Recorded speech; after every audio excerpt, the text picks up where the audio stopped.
নমস্কার, আমরা friends United আয়োজিত 11তম বর্ষে এবারে আমাদের জগদ্ধাত্রী পুজো পদার্পণ করেছেন।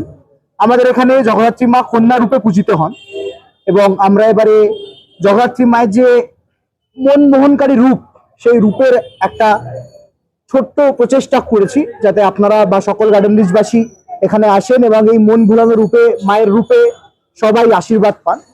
আপনাদের সকলের কাছে আবেদন, আপনারা আসুন এবং মাকে দেখুন এবং এই পুজোকে সাফল্যমণ্ডিত করে তুলুন।